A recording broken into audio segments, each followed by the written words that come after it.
Jimbo. The Schrumpkuk, crying on the Grundkorn. Bebes et dildos in the morn, brappen, til ser mikes worn. Obsessed and coming zur rage by jerking zur TBP to an extra terabyte of one-shot porn. O algo. In the most SNCA corners of the internet, among the ruins of dead alt-chans and Janny Cope, there was a man. A name fag.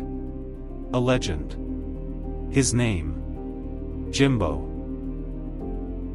A former resident of the Schlag, later exiled to the Shrum, Jimbo carved out a reputation not through humor, skill, or insight, but by sheer retardation.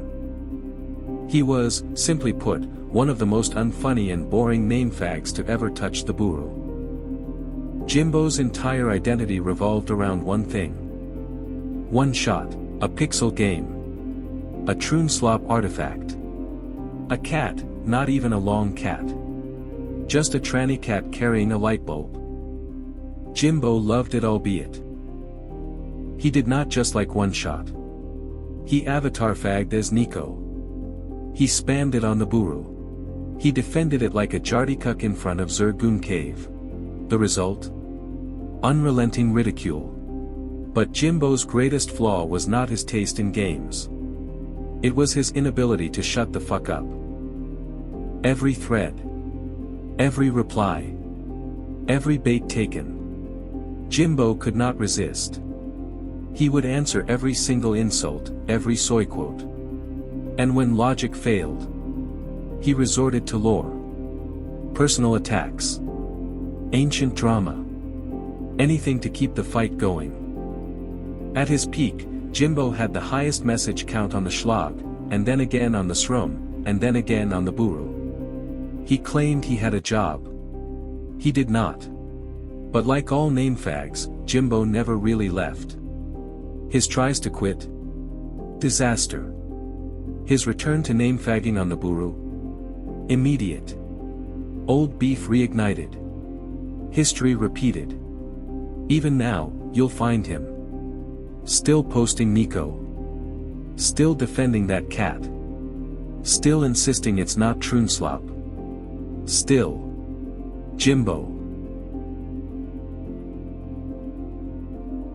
We gather with heavy hearts to remember Jimbo, a man who lived simply but left a lasting mark on those who truly saw him. Short in stature and chubby in frame, he resided in a modest hut, lived on his own terms, and walked through life with a spirit that was raw, real, and entirely his.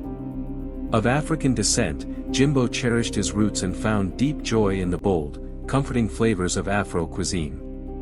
Meals with him were more than sustenance, they were expressions of love, memory, and identity. Food was one of the many ways he kept his culture close, and he shared it generously. He was a person of contradictions, gentle but blunt, quiet but unforgettable. He bore a scent that many found hard to ignore, earthy, unapologetic, and part of the unfiltered truth he carried in every aspect of his life. Jimbo did not pretend. He was who he was. Tragically, Jimbo died by suicide. We do not pretend to understand the weight he carried, nor the pain that brought him to that moment. But we do know this, he mattered. His life, in all its complexity, was worthy of love, compassion, and remembrance. Let us not define him by how he left us, but remember him for how he lived with honesty, depth, cultural pride, and a stubborn refusal to be anyone but himself. May we carry forward his memory not only with sorrow, but with tenderness and truth. Rest peacefully, Jimbo.